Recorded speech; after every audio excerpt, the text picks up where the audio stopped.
Leader. और घर का तो आप जानते हैं, आपके घर में कौन बॉस है।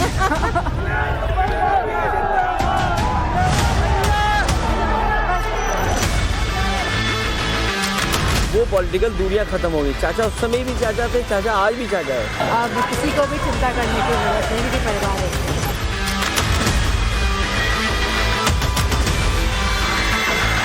जो अंग्रेज करते थे डिवाइड एंड रूल, वही काम बीजेपी कर रही है।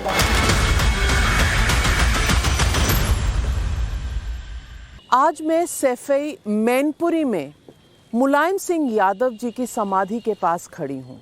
मुलायम सिंह यादव जी जहाँ से शुरू होता है समाजवाद की शुरुआत भारतीय राजनीति में, और मुलायम सिंह यादव जी जो मायने रखते हैं यहाँ पर, जहाँ उन्हें कोई मुलायम सिंह यादव के नाम से नहीं बल्कि सिर्फ नेताजी के नाम से जानते हैं। आज उनकी समाधि पर हम खड़े हैं और यहाँ समाजवादी पार्टी के लोग भी खड़े हैं, और अब देखा ये जा रहा है कि उनके सुपुत्र अखिलेश यादव किस तरह से समाजवाद का ये बेड़ा लेकर आगे चलते हैं। और आज से शुरू करते हैं, क्योंकि 2023 में हम प्रवेश कर चुके हैं, और इसके बाद 2023 से 2024 की किस तरह की डगर होगी ये देखा जाएगा भारतीय राजनीति में, जिस तरह से अखिलेश यादव उनकी परंपरा को आगे लेकर चलेंगे।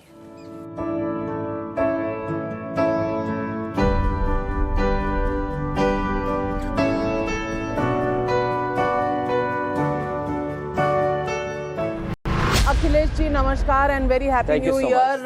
बहुत बधाई आपको भी नए वर्ष पर। आप सैफई में हैं, हम आपके पीछे पीछे सैफई पहुंच गए हैं, जहां से नेताजी की एक तरह से जर्नी, पॉलिटिकल जर्नी, हर चीज़ यहाँ से शुरू हुई। समाजवाद का यहाँ से एक तरह से राजनीति में प्रवेश हुआ।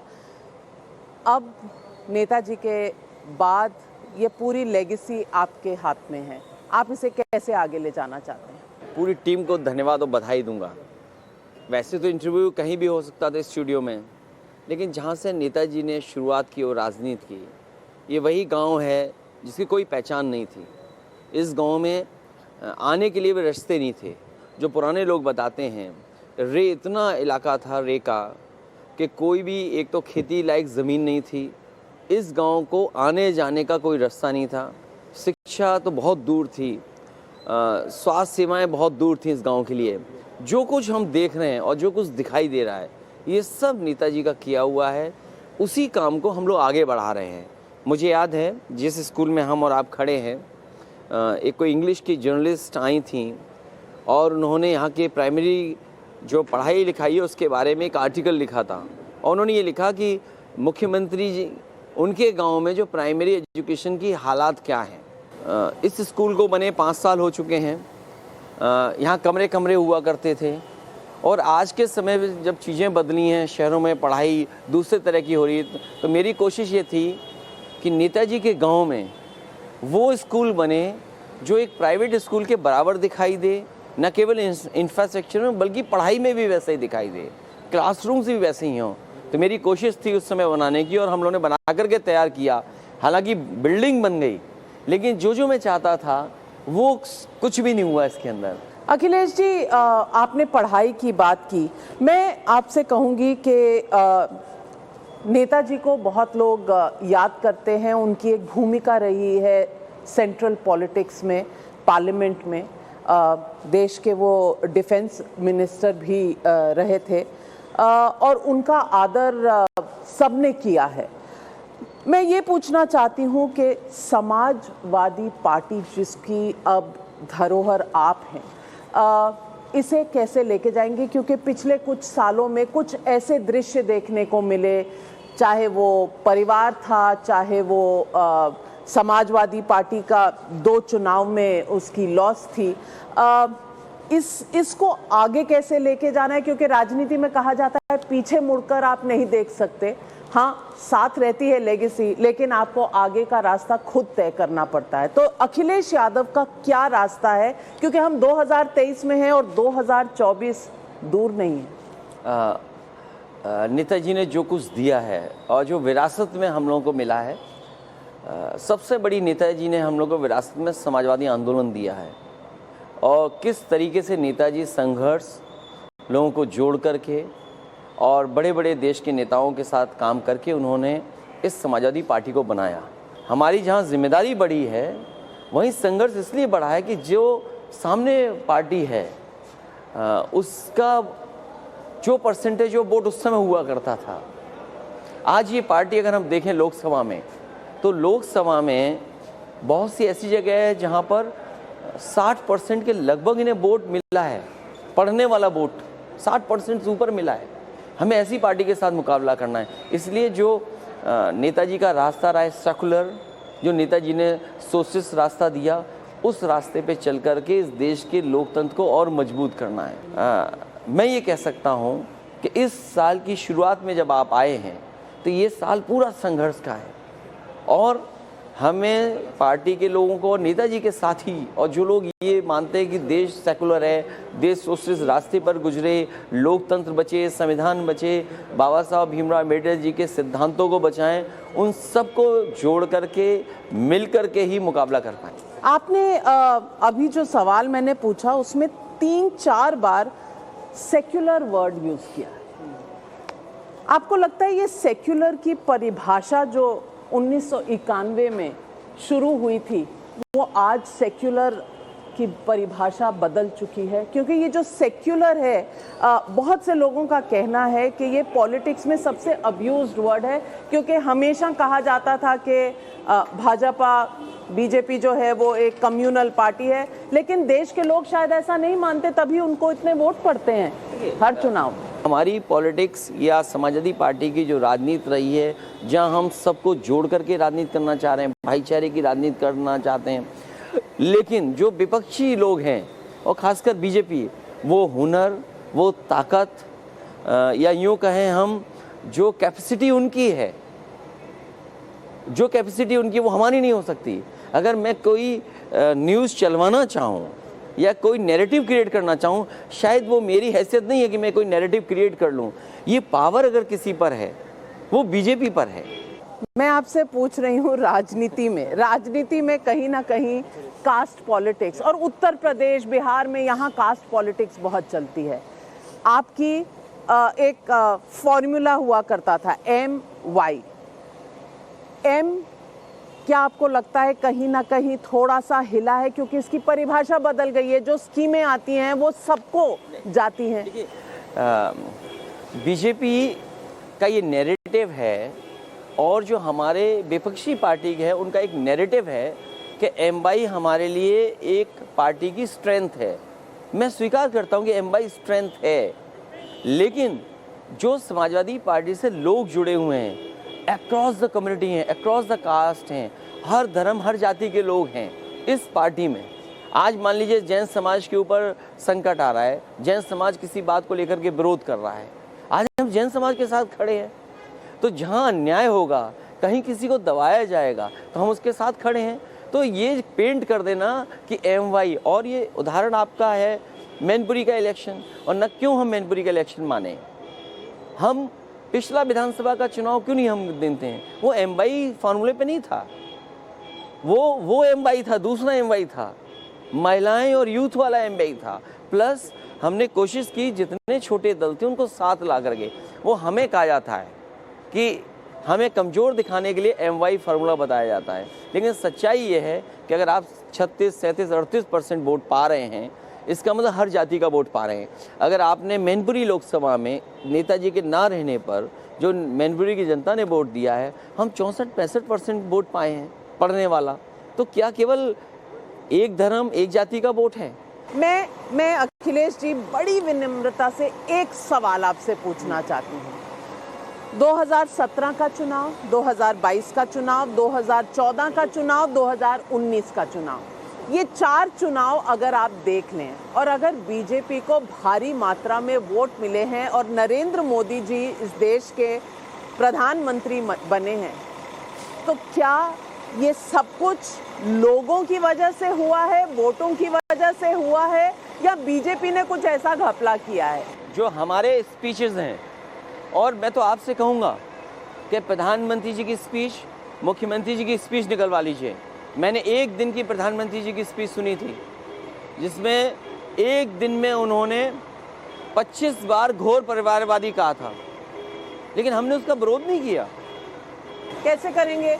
क्योंकि क्यों है करेंगे? तो नहीं है तो परिवार का। बीजेपी में नहीं है परिवारवाद, बीजेपी में परिवारवाद पर नहीं है। ऐसा नहीं है जैसे आपकी पार्टी। बीजेपी में नहीं है। आप मानेंगे? नहीं, बीजेपी में मुलायम नहीं है। सिंह जी के बेटे नहीं। ही उनके उत्तराधिकारी हैं और समाजवादी पार्टी ये तो आगे आप बढ़ा रहे इलेक्शन हैं। कमीशन को बुरा कह रहे हैं या हमारे पूरे पॉलिटिकल सिस्टम को बेकार कह रहे हैं आप। पर आपकी पार्टी अगर मुझे परिवार कोई की चुनता पार्टी है, अगर मुझे चुनता है कोई, तो उसके लिए मैं दोषी हूँ, और मैं दोषी हूँ उसके लिए अगर मुझे कोई चुन रहा है। तो ये शब्द, ये सवाल तो मैनपुरी लोकसभा में भी उठा था, तो इसका मतलब जनता खराब है, जनता का फैसला।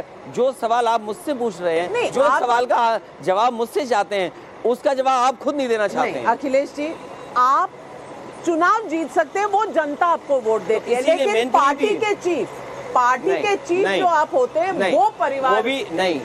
फिर इसका मतलब आप पूरे प्रोसीजर को गलत मानते हैं। इलेक्शन कमीशन ने जो बातें रखी हैं, पॉलिटिकल पार्टी का जो फ्रेमवर्क है, उसको गलत मानते हैं आप।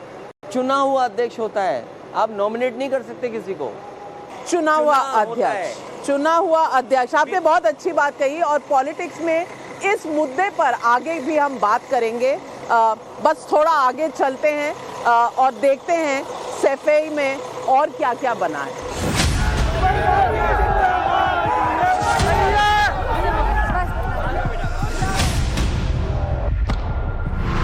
मंडी का किसान बाजार है कि किसान अगर अपना प्रोड्यूस को बाजार में बेचना चाहे, और अगर उसका परिवार का एक सदस्य खेती कर रहा है और एक सदस्य उसी प्रोड्यूस को, सामान को बेचना चाहे, तो उसके लिए मैंने ये इंतजाम किया था। और इसका पूरा होना, जितना समाजवादी सरकार में काम हुआ उतना ही रह गया, उसके आगे काम नहीं हुआ है। लेकिन ये आप किसान बाजार, और इसके अंदर लाइब्रेरी है एक टावर के अंदर। अच्छा, लाइब्रेरी से क्या दुश्मनी है बीजेपी को? लाइब्रेरी क्यों बंद कर दी? लेकिन अखिलेश जी, आपके क्रिटिक्स ये भी तो कहेंगे कि आपने स्टेडियम बना लिया, वहां बॉलीवुड के शोज हुआ करते थे, तो जो आपको बनवाना था वो आपने बनवा लिया, उसको प्रायोरिटी दी, और जो ये काम थे प्राइमरी मैं सवाल नहीं समझ पाया पूरा। आपको याद नहीं है? ये मंडी क्या है?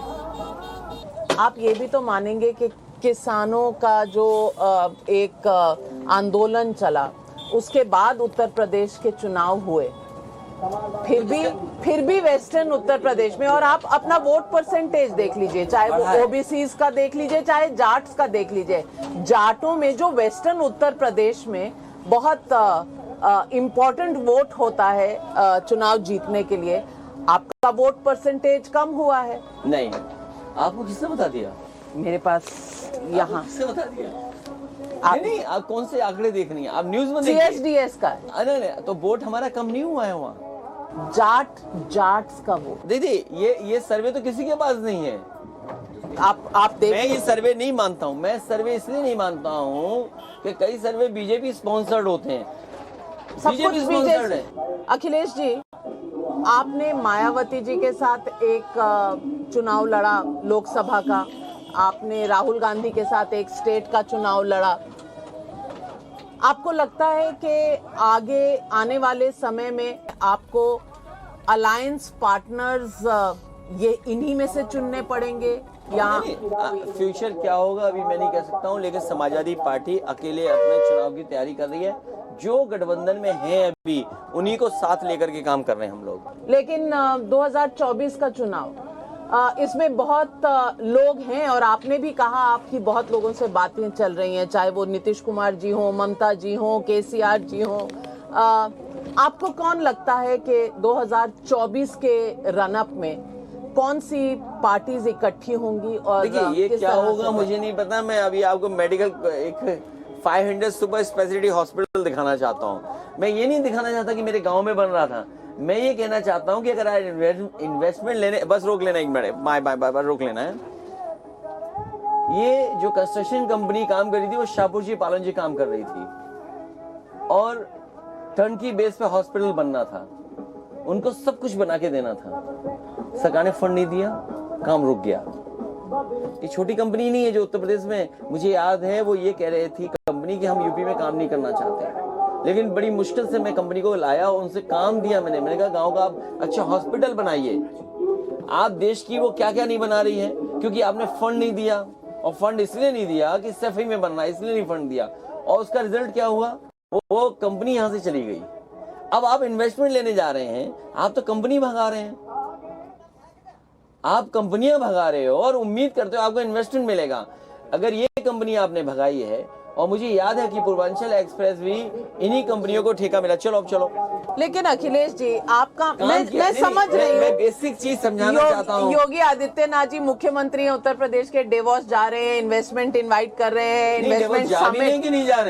इन्वेस्टमेंट समिट कर रहे हैं, तो आप बार बार निशाना साध रहे हैं। निशाना नहीं साध रहा हूँ मैं ये कह रहा हूँ कि कितनी टेलीकॉम कंपनियां आई बीजेपी के राज में उत्तर प्रदेश और में, सरकार की कितने टेलीकॉम जो कंपनियां तो बंद हो गई, सब कारखाने सब बंद हो गए, उसकी जिम्मेदारी कौन लेगा? सवाल जो उठ के आता है वो ये उठ के आता है कि लोगों ने देखा है, लोगों को कहीं ना कहीं कुछ ना कुछ मिला होगा, तभी तो सरकार दोबारा चुनकर आती है। इसको तो आप नहीं झुटला सकते। उनके प्रोपेगेंडा का कोई मुकाबला नहीं कर सकता। उनके प्रोपेगेंडा की वजह से जीत जाते हैं चुनाव, बिल्कुल। और नहीं और लोग देख नहीं पाते। मैं ये मानता हूँ कि उनके पास संगठन की टीम है, उसको कोई भी नाम दिया सकता है, लेकिन जिस तरह का प्रोपेगेंडा करता है उससे उन्हें एडवांटेज मिलता है। उनकी जो क्लियर पॉलिटिक्स है वो है कि हिंदू मुस्लिम, कभी यादव के खिलाफ भड़का देना, कभी किसी जाति के खिलाफ भड़का देना। तो ये उनकी पॉलिटिक्स है डिवाइड करने की, जो अंग्रेज करते थे डिवाइड एंड रूल, वही काम बीजेपी कर रही है। समाज को बांटो, वोट पाओ, सरकार बनाओ। और बाकी पार्टी तो नहीं बांट रही। आप बताइए हमारे फैसले में कहीं लगता हो आपको कि हम बांट रहे हैं? हमारी पार्टी का नाम जो रखा है वो समाजवादी पार्टी है, संविधान में समाजवादी वर्ड है, हमने उसमें डाला है नेताजी ने। आप इनकी पार्टी में बताइए संविधान का नाम कहाँ दिखाई दे रहा है? आप मुझे ये बताइए कि आपकी पार्टी की आप बात कर रहे हैं, आपकी तो परिवार में इतना बंटवारा हुआ था। शिवपाल यादव जी अब वापस आए हैं, वो ज्यादा जरूरी हैं, आजम खान जी ज्यादा जरूरी हैं, कौन बड़े आइकॉन है समाजवादी पार्टी? उससे कोई फर्क नहीं। क्या देखिए किस पार्टी के अंदर क्या झगड़ा है, हर पार्टी में इतना झगड़ा जिसकी आप कल्पना नहीं कर सकते हैं। बीजेपी का दिख नहीं रहा, इतना झगड़ा है बीजेपी में, इतना झगड़ा है बीजेपी में, एक काम नहीं कर पा रहे। उनका दिख नहीं रहा है, हमारा थोड़ा भी होगा तो आप दिख जाता है। हम दिखाएंगे, हम दिखाते हैं, जो हो नहीं रहा होता वो भी हम दिखाते हैं। ये देखिए मीडिया को सब लोग क्यों इतना नहीं मैं जो झगड़ा था अब तो है नहीं ना कोई झगड़ा, अब कोई झगड़ा नहीं है पार्टी में। अच्छा अब सब कोई झगड़ा नहीं है। ये स्टेडियम 9 महीने में बना है, इसकी हालत देखिए आप। मैं आपको दिखाने लाया हूँ, ये भी एक स्टेडियम है। और देखिए मैं इसलिए बता रहा हूँ कि ये किसने बर्बाद किए, यूपी सरकार ने। और मैं उस समय के जो खेल मंत्री उनसे भी कहा, मुझे याद है लोकसभा में जब स्टेडियम्स की बात हो रही थी, स्पोर्ट्स की बात हो रही थी, नेताजी खड़े हुए लोकसभा में और उन्होंने कहा कि आप क्रिकेट के लिए तो बड़े बड़े स्टेडियम बना रहे हैं, लेकिन जो कुश्ती हमारा देसी खेल है उसके लिए कुछ नहीं कर रहे हैं आप। आइए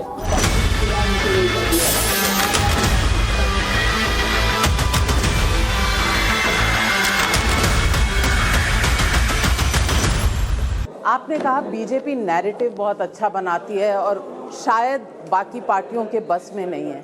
क्या नैरेटिव की वजह से कोई इतने चुनाव जीता? अभी आपने हाल ही में गुजरात में देखा, 27 साल के बाद फिर से चुनाव जीतना आसान नहीं होता। देखिए वो गुजरात की बात नहीं कर रहा हूँ मैं, लेकिन मैं ये समझ रहा हूँ जिस तरीके से चरम सीमा पर महंगाई है, चरम सीमा पर इस बार लोग बेरोजगारी देख रहे हैं, किसान के साथ दो खिलवाड़ हुई है, तो वो जो परिस्थितियाँ बन बीजेपी मुकाबला नहीं कर पाएगी इन तमाम सवालों का। अखिलेश यादव जी, आप 2024 का चुनाव कन्नौज से लड़ेंगे, ऐसी चर्चा मैंने सुनी। नहीं, मैंने ये कहा क्योंकि बहुत सारे जर्नलिस्ट वहाँ पूछ रहे थे कि डिम्पल अगर मैनपुरी लड़ रही तो कन्नौज में क्या आप लड़ोगे? तो मैंने कहा ये पार्टी तय करेगी। हाँ ये बात सही है कि चुनाव में लड़ूंगा, लोकसभा का लोकसभा चुनाव लड़ूंगा। ओके। और आप अपने आप को ऑपोजिशन की तरफ से प्रधानमंत्री के दावेदार मानते इतना हैं? बड़ा सपना नहीं, मेरा इतना ही सपना है ये हमारा एक्वेटिक सेंटर बन जाए और मेरा स्टेडियम बन जाए, इतना ही बड़ा सपना है, इससे बड़ा सपना नहीं दिखता। पर आप लोकसभा के चुनाव में जाएंगे तो सपने तो लेकर चलने पड़ेंगे। देश के इतने बड़े सपने नहीं ले रहा है। मैं केवल ये दिखाना चाहता था कि वर्ल्ड क्लास एक्वेटिक सेंटर का हाल क्या किया है सरकार। एक साइज का स्विमिंग पूल है, all weather heated swimming pool है, का उद्घाटन मैंने किया था। और जिस समय किया था तो ओलंपिक एसोसिएशन के जो स्विमिंग वाले बच्चे यहाँ पर परफॉर्म किए थे, तो उस समय जो उनके साथ लोग आए थे, कोचेस वगैरह, उन्होंने कहा कि ऐसा एक्वेटिक सेंटर इतना अच्छे इंफ्रास्ट्रक्चर के साथ कहीं भी नहीं है जो हमें देखने को यहाँ मिला है। तो मैं बस यही दिखाना चाहता था कि बीजेपी की सरकार आने के बाद यहाँ कबूतर रह रहे हैं और कोई नहीं है। मैं कहता हूँ इससे अच्छा आप बना लो, किसने रोका है आपको? आपने प्रधानमंत्री अटल बिहारी वाजपेयी जी की प्रतिमा लगाई, वहाँ लगाई जो लोक भवन समाजवादी सरकार ने बनाया। पूर्व मुख्यमंत्री कल्याण सिंह जी की प्रतिमा वहाँ लगाई जो कैंसर इंस्टीट्यूट नेताजी ने बनाया, मैंने पूरा किया। आपने स्टेडियम का नाम बदला, पूर्व प्रधानमंत्री अटल बिहारी वाजपेयी जी, अटल बिहारी वाजपेयी जी का गांव यहाँ से 80 किलोमीटर दूर है, वहाँ यूनिवर्सिटी क्यों नहीं बनाई आपने? या वहाँ क्यों नहीं क्रिएट किया आपने इंफ्रास्ट्रक्चर? आप उनका नाम तो लेते हैं। अगर सैफई से आपको चिढ़ है या जलन है, आपको दिल्ली और यूपी की सरकार करने का मौका मिला, आप क्यों नहीं बना रहे हैं बटेश्वर में? यहाँ एक से एक वर्ल्ड क्लास चीज बनाई है, वहाँ पर किसने रोका है आपको? क्यों नहीं बना रहे हैं आप? नहीं, मैं ये कह रही हूँ कि जब यहाँ पर ये बना पूरा स्टेडियम, क्या डिमांड थी कि यहाँ बन गया क्योंकि सैफई था? ये नो, ऐसी बात नहीं है। यहाँ पर साई का सेंटर था, यहाँ पर स्पोर्ट्स हॉस्टल है, और मैं ये चाहता था स्पोर्ट्स यूनिवर्सिटी बने। तो स्पोर्ट्स यूनिवर्सिटी के लिए मैं काम कर रहा था, क्योंकि फैसिलिटी, और इसीलिए मैंने कहा कि वो बीजेपी की सरकार में स्टेडियम मिले थे 3 हमको। तो जब अगर स्टेडियम है, इंफ्रास्ट्रक्चर है, तो इसमें बच्चे हैं यहाँ पे, तो मैं ये चाहता था कि यहाँ स्पोर्ट्स यूनिवर्सिटी बन जाए और आगे काम बढ़े। कितने बच्चे हैं स्विमिंग के? 36 बच्चे हैं यहाँ पे। 36 बच्चे, और इसमें उम्मीद करते हैं स्विमिंग करें। ये स्टेट हॉस्टल है? ये सर, ये स्टेट हॉस्टल है। कितने साल से हॉस्टल है ये? 2014 में आपने बनवाया था। मैंने ही 2014 बनाया था। स्टेट हॉस्टल है और बच्चे भेजे जा रहे, पूरे प्रदेश के बच्चे हैं। किस किस डिस्ट्रिक्ट के आप बच्चे, किस जगह के हैं? कहाँ से हो, कहाँ, किस डिस्ट्रिक्ट है? गोरखपुर का है भाई ये तो। अब बताओ, ए भाई एक पत्र मुझे लिख दें, मैं मुखर्जी जी को दे दूंगा कि भाई गोरखपुर का भी आदमी ठंडे पानी में स्विमिंग कर रहा है। ये वर्ल्ड क्लास क्रिकेट स्टेडियम है और इसके आर्किटेक्ट और धर्मशाला के स्टेडियम के आर्किटेक्ट सेम हैं, और जो पिच क्यूरेटर है वो भी सेम है, जो दलजीत सिंह जी, उन्होंने इसकी पिच बनाई है यहाँ पर।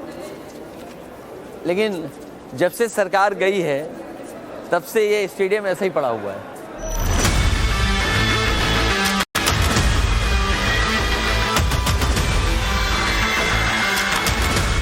और अब अखिलेश जी के साथ हमारे साथ जुड़ रही हैं डिंपल यादव जी, जो अभी जीती हैं मैनपुरी से लोकसभा का चुनाव। मुबारक, सबसे पहले आपको बधाई।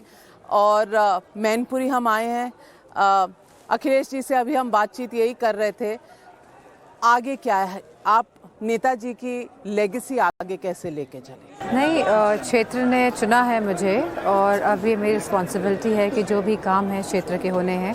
जैसे आपने देखा कि स्पोर्ट्स एकेडमी की जो व्यवस्था है, तो इसको लेके भी अब सदन में सवाल उठाने की, यहाँ बजट नहीं मिल रहा है, बच्चों को परेशानी हो रही है, जो अपना एक फ्यूचर लेके यहाँ पे आए हैं, एक सपना लेके आए हैं। तो मेरा मानना है कि किसी भी द्वेष और द्रोह की भावना से ना काम करते हुए, इन बच्चों की तरफ देखते हुए, who have come here to build their future, सरकारों को काम करना चाहिए। आपको as a boss Mulayam Singh ji के साथ भी काम करने का मौका मिला होगा, अखिलेश जी को भी आप देखती हैं। फ्रॉम दैट वेंटेज पॉइंट आप क्या देखती हैं, सिमिलैरिटीज़ क्या हैं नेताजी में और अखिलेश जी में, और डिफरेंसेस क्या हैं? What I believe is every individual is different. मतलब I am different, he is different, इनके फादर डिफरेंट थे, my children are different, every individual is very special and different in its her own way. पर politics में कहते हैं कि जो politics में कहते हैं एजुकेटेड हमको यूथ चाहिए, एजुकेटेड लीडरशिप चाहिए, which I think Samajwadi is providing. And उन्होंने प्रूव किया है पास में कि कैसे डेवलपमेंट होना चाहिए, तो it is an ideal example for the country. And पिछले हमने बात ये भी की, पिछले 2 चुनाव में शायद समाजवादी पार्टी नैरेटिव को बीट नहीं कर पाई, क्योंकि इनका कहना है कि नैरेटिव और प्रोपेगेंडा है। आपको भी लगता है कि नैरेटिव और प्रोपेगेंडा की वजह से बीजेपी जीतती है? इसमें लोगों का जो चॉइस है वो नहीं दिख रहा? नहीं, नैरेटिव तो सेट करती ही है बीजेपी वाले, पर मुझे पूरा उम्मीद है, भरोसा है कि जिस तरह की परिस्थितियाँ अब देश देख रहा है, न्यू ईयर्स पे जहाँ पे नए साल पे सिलेंडर की कीमतें बढ़ गई, जहाँ पेट्रोल की कीमतें बढ़ गई हैं, जहाँ युवाओं के पास रोज़गार नहीं है, तो मैं समझती हूँ लोग समझ रहे हैं।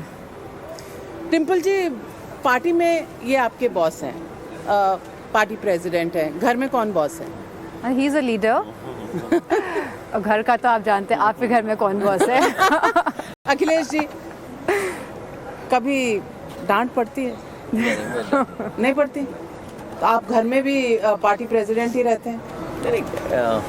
प्रेसिडेंट तो नहीं, लेकिन जब आदत पड़ जाती है प्रेसिडेंटशिप की तो फिर वही रहता है सब। फिर वही रहता है। डिम्पल जी, वुमन ऑफ टुडे, आप आज की महिला हैं, तो See, we are 3 women in the house right now, so I think so we have our own impact. You have and your- and all 3 of us stand together. या तो अखिलेश जी घर में कुछ हाथ बटाते हैं आपका काम?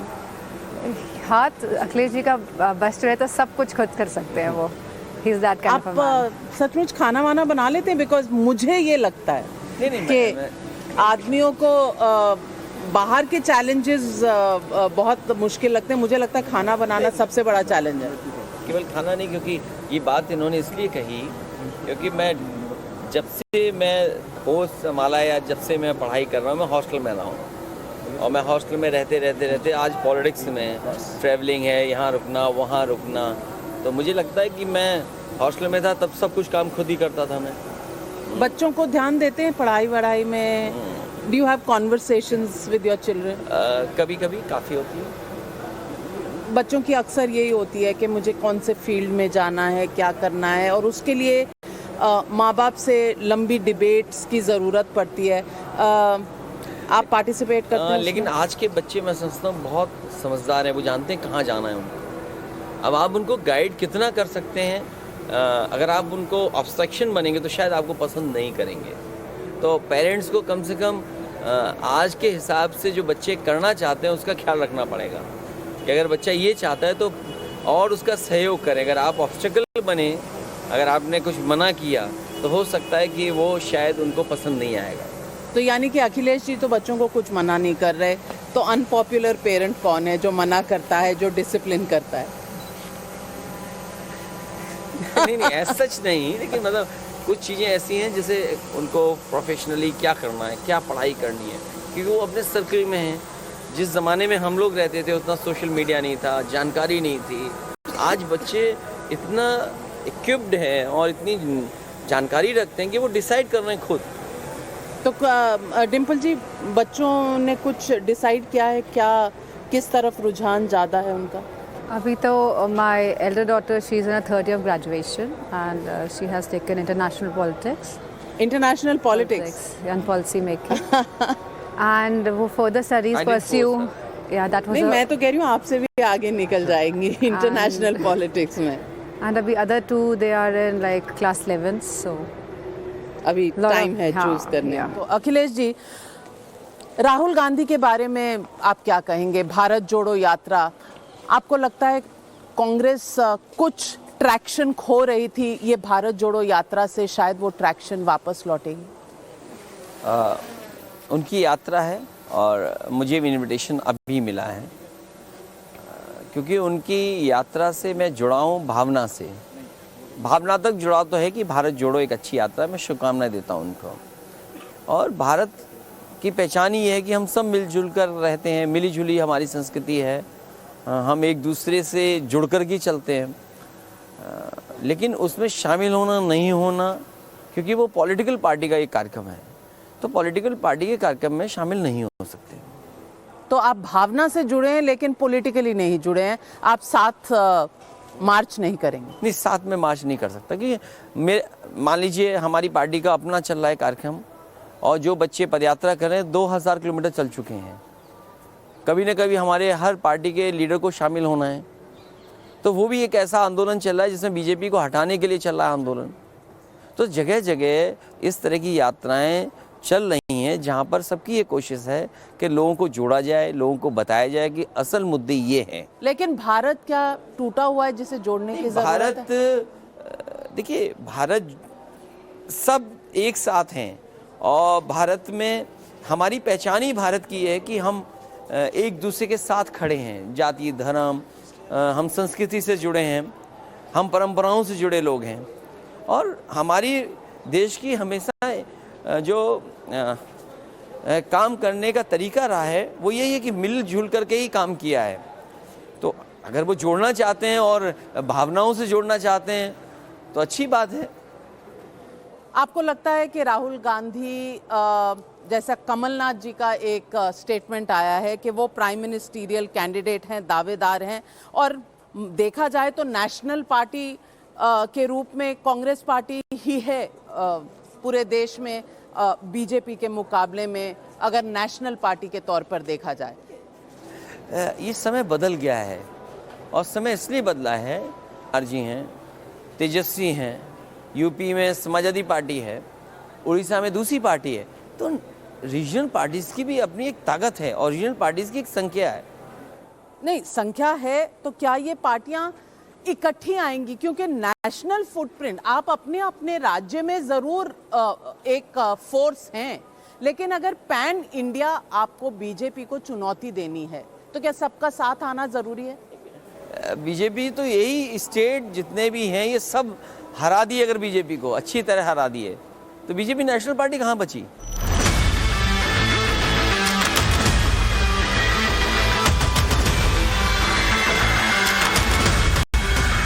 अखिलेश और डिंपल जी के साथ दोबारा समाजवाद के रथ पे हैं और ये रथ अब सैफई के सड़कों से गुजरता हुआ मैनपुरी की तरफ जा रहा है। आपने बहुत कैंपेनिंग की डिंपल जी के साथ इस दौरान। कभी किसी पॉलिटिशियन के लिए डिंपल जी कोई ब्रेक टाइम होता है क्या? पहले राज्य के चुनाव, फिर ये बाई इलेक्शंस, हमेशा लोगों के बीच, how do you manage? He तो never has a break time because he is always on a move and meeting people and like इधर because of the elections थोड़ा टाइम मिला हम लोगों को because साथ में कैंपेन साथ में नहीं किया, अलग अलग किया, but in the evenings we were like holding in the same place but still it's quite busy schedule. और बच्चे ग्रोइंग स्टेज में मिस करते हैं because politics बहुत टाइम कंज्यूमिंग होता है। जी, but I've tried to like give maximum time to children and they are my priority, like since they are grown up now and another year to go, so probably more time will be now diverted on the other direction. हमारे साथ टीना है, with your permission can we focus the camera on her and just ask her one question? टीना, आप अपने parents को कैसे देखती हैं? How do you see them as parents and how do you deal with their fame and popularity and being their normal selves as parents at home? When they're at home, they're just like any normal parents. So like we play tennis together and Okay. you know, bake cakes or like any what normal thing, like everyone does. And between brothers and sisters, do you discuss you know, are they tense? आज you know voting का दिन है, आज mood मतलब अभी छोड़ दो इनको, let them, नहीं, it's normal, it's totally normal at home. And who's more patient between them? Impatient. No, patient. Who's more patient? and that? No, I think they both are patient. I think like this. नहीं, पर how much time does dad spend with you guys in terms of dealing with issues that you may have? मतलब आपके personal friends के issues, college के issues, Okay. school के issues. In the evenings or sometimes at lunch when we talk. So just go. He gets involved. Actually And- finds you yeah, solutions. Yeah, he gets involved. In fact, kids have to tell them, it's okay, it's our matter. It's okay. Maybe he wants to know much more than you want to tell. That's also a problem. Problem, exactly. है ना? Parents always wants to know more, like. हाँ. And do they keep tabs on you? Where are you going? When are you coming? Who are you going with? Yes? Does that annoy you? No, sometimes. But Sometimes? It's fine. And what do you plan to do next? Follow them? I haven't decided yet. Okay. And what do you like to do now? I like music. Music? Yeah. What kind? I play piano. Oh wow. Yeah. Okay. So what? Beethoven, classical, or No, all types. Like all types? classical and even pop. Even pop? And that's okay with mom Yeah. and dad? Yes. Does he dance on your tunes? No? घर में normal atmosphere बच्चों को देना एक political family में कितना बड़ा challenge? I don't think so it was a challenge for us, like because we are not something outside and something inside different. नहीं, पर मिलने वाले लोग बहुत आते हैं and you know how do you I mean, do you like the children to be exposed or do you want to protect them? How does it work in a mother's mind? They were never really exposed, but now since they are grown up and even they have to learn things, so it's a good time now, I think. And how passionate are you about politics? आप कितना passion रखती हैं political strategizing? I am just Samajwadi Party worker right now, and whatever the duties and responsibilities will be given, I am going to follow that. आप क्या duties देते हैं? नहीं, strategy अभी उस लेवल पे हम लोग नहीं काम करेंगे स्ट्रेटजी हो। हम जो बेसिक सोशलिस्ट पार्टी का काम करने का तरीका था उसी पे काम कर रहे हैं कि हमारी जन पार्टी है, संगठन से काम लेते हैं। तो अभी कोई ऐसा बीजेपी की तरह स्ट्रेटजी नहीं है कि हमें कुछ ऐसा क्रिएट कर देना है, कुछ खुद ही करो और खुद ही उसका इशू बना लो। मैं राजनीति पे थोड़ा सा रैपिड फायर राउंड करना चाहती हूँ। आपसे मैं सवाल पूछूंगी और आप मुझे बताइए, आप मायावती और राहुल गांधी दोनों के साथ आपने अलायंस की है, दोनों में से बेहतर अलायंस पार्टनर कौन था? मैं इस पे कोई जवाब नहीं दूंगा, क्यों अनुभव मेरा दोनों का खराब रहा। अगर आपको 2024 में मिलकर काम करना है तो ऑर्डर ऑफ प्रेफरेंस में आप मुझे बताइए। नीतीश कुमार, ममता बनर्जी, केसीआर और इनके अलावा मैं कोई तीनों के साथ अच्छा काम कर सकता हूँ। इन तीनों में से आप बेहतर प्राइम मिनिस्टीरियल कैंडिडेट किसको मानते? अभी तीनों हैं। प्राइम मिनिस्टीरियल कैंडिडेट क्यों नहीं, अगर वो प्रयास ये कर रहे हैं कि विपक्ष को जोड़ रहे हैं तो अच्छी बात है। तो अखिलेश यादव कैटलिस्ट बनेंगे कैसे? नहीं, मैं कैटलिस्ट नहीं बनूंगा, मैं केवल जो हमसे होगा वो काम करूंगा। हमारा केवल ये है कि यूपी में और जनता के जो मुद्दे वो उठाएं हम। और इन तीनों को आप कह रहे हैं कि ये तीनों केपेबल हैं। राहुल गांधी नहीं, वो भी अच्छा काम कर सकते हैं कि कर रहे हैं भारत जोड़ो? उसके बारे में मैं देखिए, मैंने उनकी यात्रा के लिए बधाई दी, शुभकामनाएं दी, लेकिन बहुत सारी जो बुराइयां आज दिखाई दे रही हैं वो कहीं ना कहीं कांग्रेस की देन है। पॉसिबल है कि समाजवादी पार्टी और कांग्रेस दोबारा नेशनल लोकसभा इलेक्शन के लिए साथ आ सके? मुझे नहीं लगता है कि कभी भी ऐसा होगा। राहुल गांधी 24 तक तो नहीं होगा। Rahul Gandhi prime ministerial material है? नहीं, अगर देखिए जो पॉलिटिक्स में है, क्योंकि जब मैं कोई जवाब दूंगा तो आज सवाल मुझ पे भी दोबारा पूछा जाएगा। जो पॉलिटिक्स में है और इतनी बड़ी पार्टी के वो नेता हैं, तो स्वाभाविक है उनकी इच्छा तो होगी। पर वो मटेरियल है कि नहीं? नहीं, इच्छा तो है ना उनकी। इच्छा होना मैं कैसे तय कर सकता हूँ कि कौन कैसा है या नहीं है, लेकिन मुझे लगता है कि अगर कांग्रेस के लीडर हैं तो क्यों नहीं उनकी इच्छा होगी प्राइम मिनिस्टर के लिए। अखिलेश यादव खुद को क्यों नहीं प्राइम मिनिस्टर? मैं ये जानता था कि अगला सवाल मेरे पे ही आएगा, इसीलिए मैंने पूछा कि अगर आप बहुत स्मार्ट हैं। आप नहीं, मैं इतना बड़ा सपना नहीं देखता हूँ। नहीं देखते क्यों? मैं इतना बड़ा सपना नहीं देखता। 2024 में मोदी के मुकाबले कोई खड़ा हो सकता है? इस बार जनता खड़ी होगी। मोदी की कोई एक अच्छाई जो आप गिना सकते? अच्छाई बहुत हो सकती है, बुराई बहुत हो सकती है, मैं उस पर्सनल लेवल पे जाना ही नहीं चाहता। मैं पर्सनल नहीं कह रही, मैं पॉलिटिकल कह रही हूँ। कोई एक अच्छा काम जो उन्होंने किया जिसकी नहीं, वो आप सराहना करते हैं? उन्होंने मैं क्योंकि ऐसा सराहना की बात तो यही है कि कोई काम ना हो, प्रचार ऐसा हो जाए, बस यही सबसे बड़ा काम है। कोई एक चीज जो उनसे आप सीखना चाहें? प्रचार करना। डिम्पल जी, रैपिड फायर अब आपके साथ। आपका रोल मॉडल कौन है पॉलिटिक्स में? रोल मॉडल नेताजी रहे हैं हमेशा से, सिंस उन्होंने रूरल एरियाज़ की बात करी है और जहाँ उन्होंने शहरों को भी आगे बढ़ाने की बात करी है। And I think Akhilesh ji भी एक अच्छे रोल मॉडल हैं, बिकॉज ही अंडरस्टैंड्स कि जो देश की जो समस्या है वो क्या है एंड कैसे प्रदेश को आगे लेके जाना है। डिम्पल जी, अगर एक self empowered woman in India आप किसको मानती हैं? अगर आपको कहूँ कि एक नेम करिए जिनको आप समझती हैं कि हाँ वो self I think so Mamata Banerjee. Mamata Banerjee. Akhilesh ji, कितने पार्टनर हैं आपके in politics in terms of support?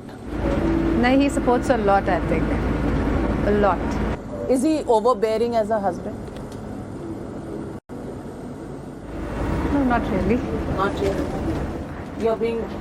आप थोड़ा उधर देखिए, वो डर रही हैं बोलने से। नहीं। It's been 22 years, अब नहीं। डराने वाला ही नहीं है। डरने वाला ही डराने वाला।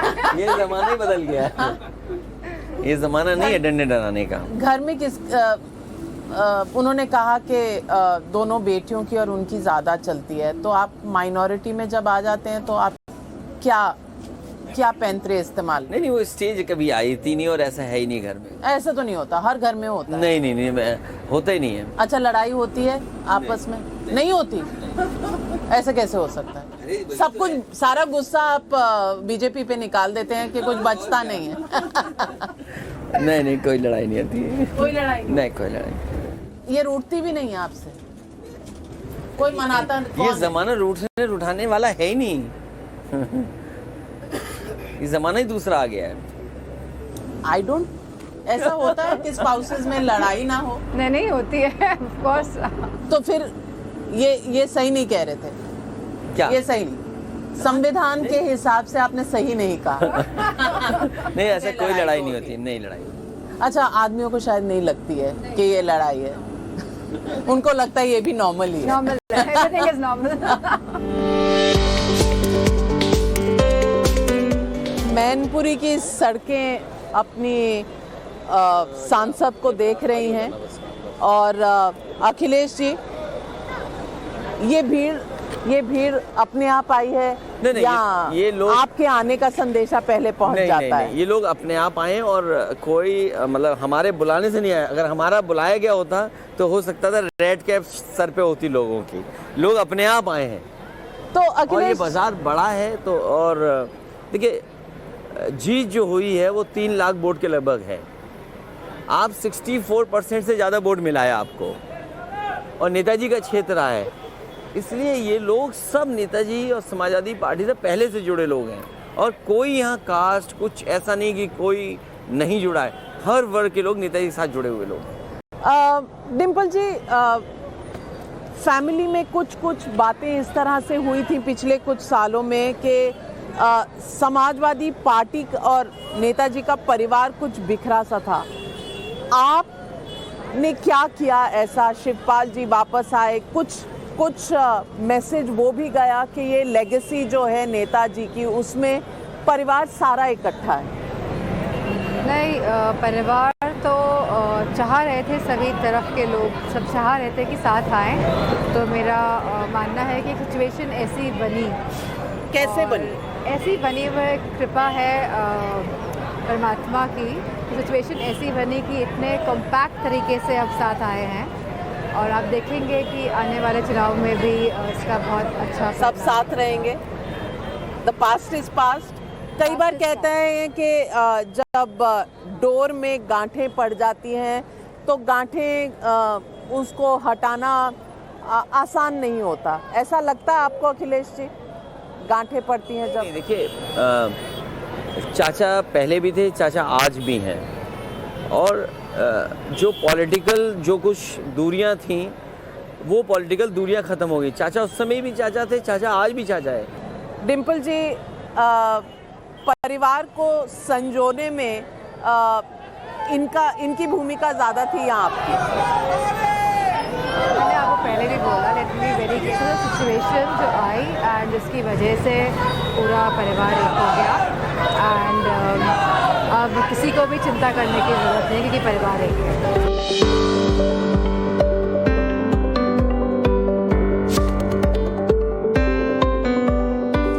अखिलेश और डिम्पल जी, आज पूरा दिन हमने सैफई मैनपुरी में सब कुछ देखा।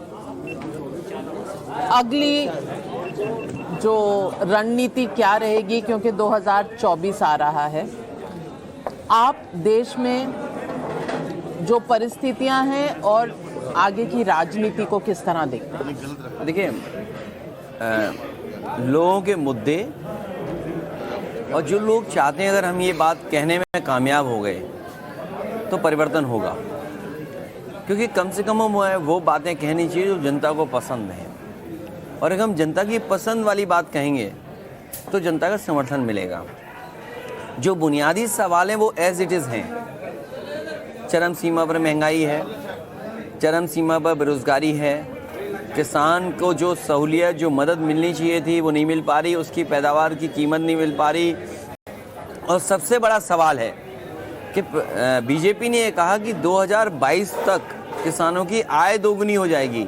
अब हम 2023 में हैं, तो किसान अपना हिसाब किताब लगाएगा कि क्या उसकी आय दोगुनी हो गई। जो लागत है वो लागत की कीमत बढ़ रही है लगातार। लेकिन जब बीजेपी ने ये कहा था तब कोरोना नहीं था। कोरोना से कुछ देखिए, कोरोना सेटबैक तो हुआ है। नहीं, कोरोना का क्या है, कोरोना में जो जिम्मेदारी सरकार की थी, सरकार को जिम्मेदारी निभानी चाहिए थी। सरकार ने जिम्मेदारी से क्यों नहीं निभाने का काम किया? WHO और तमाम बाहर के देश सरकार की तारीफ करते हैं। तो WHO के पास अपने आंकड़े थोड़ी हैं, आंकड़े तो भारत सरकार ने दिए होंगे। आज मैं कहता हूँ जो कोरोना में लोग उनकी जान गई है उनकी मदद करें। अब वो कहेंगे कि सुप्रीम कोर्ट ने कह दिया है कि अगर आपने टेस्ट कराया होगा ये इसके तहत मदद होगी। कोई गांव नहीं है जिसमें से किसी ने अपने परिवार के सदस्य को ना खोया हो, और इलाज किसी को मिला नहीं, इलाज अपना कराते रहे वो। तो आपने कहा कि तमाम मुद्दे हैं जिस पर आप सरकार को घेर सकते हैं और घेरेंगे भी, लेकिन सरकार को चैलेंज करना, मुद्दे उठाना एक तरफ, ये मुद्दे आपने 2022 के चुनाव में भी उठाए थे, 2019 में भी उठाए थे, लेकिन फिर भी नरेंद्र मोदी के नाम पर हमेशा वोट पड़े हैं। मैं पूछना चाहती हूँ कि इस बार की रणनीति क्या रहेगी, क्योंकि स्ट्रैटेजी के बिना, रणनीति के बिना आप किस तरह से चलेंगे? अभी बीजेपी की ज़्यादा बड़ी जिम्मेदारी है कि उन्हें बताना पड़ेगा कि उन्होंने जो वादे किए थे वो कितने पूरे किए। 2024 में बीजेपी की सरकार नहीं होगी, प्रधानमंत्री कौन होगा मुझे नहीं पता। बहुत दावेदार है। नहीं, अच्छी बात है, अगर दावेदार जाने तो चॉइस भी हमारे पास है। ये आपको लगता है, शायद जनता को नहीं लगता। नहीं, लेकिन जनता को जब हम बताएंगे कि देश को ज़रूरत है कि किसान की बात हो, देश को ज़रूरत है कि नौकरी रोजगार मिले, महंगाई कम हो, तो मैं समझता हूँ जनता समझेगी, महसूस करेगी। लेकिन जनता कभी कभी ये समझती है कि बहुत ज़्यादा लोग हों तो कन्फ्यूजन भी ज़्यादा होता है। चॉइस होना अच्छी बात है। डिम्पल जी, आप क्या देखती हैं 2024 में? आई थिंक कि सब पार्टीज़ को आना चाहिए टुगेदर एंड एक प्लेटफॉर्म आप देखेंगे बनेगा एंड बनेगा एंड इस बार चांसेस बहुत ब्राइट है, बहुत अच्छे हैं। फिर वही सवाल आएगा कि प्लेटफॉर्म बनेगा, बहुत नेता होंगे, तो उन नेताओं में फर्स्ट अमंग इक्वल कौन होगा? वो तो जैसे जिसकी सीट्स आएंगे, आई think so that will be deciding factor. Congress इस प्लेटफॉर्म का हिस्सा होगा कि नहीं? सभी विपक्षी पार्टियां एक साथ आनी चाहिए, ऐसा मेरा मानना है। अखिलेश जी, कांग्रेस विपक्षी पार्टियों के साथ उसकी जगह आप देखते हैं? कांग्रेस के लिए क्या मैं कह सकता हूँ, कांग्रेस बताइए, लेकिन जो लीडर्स आज जोड़ने का काम कर रहे हैं, मुझे उम्मीद है कि कोई ना कोई रास्ता निकलेगा। किनका नाम लेंगे आप? नीतीश जी, ममता जी? मैं सब में से मैं नहीं तय कर सकता हूँ, लेकिन अपने आप कोई ना कोई फैसला हो जाएगा। एक समय था, कहते हैं कि जनता पार्टी को लोगों ने केवल वोट दिया, लीडर बाद में तय हो जाएंगे। पहले बीजेपी को हराइए, लीडर बाद में तय करेंगे। ऑन दैट नोट, आपने हमारे साथ पूरे दिन इतनी बातें करी और इतनी चीज़ें दिखाई, और लेगेसी ऑफ नेताजी आप लेकर आगे बढ़ेंगे। आपको भी शुभकामनाएं, और राजनीति का स्तर ऊंचा हो और जनता की मनोकामनाएं पूरी हों। बस इसी इरादे के साथ आप दोनों का बहुत बहुत धन्यवाद। बहुत थैंक यू सो मच। आप इतनी दूर आए उसके लिए बहुत शुक्रिया, धन्यवाद। कम से कम चल के आप आए हैं मैनपुरी और सैफई, ये बड़ी बात है। Thank you so much.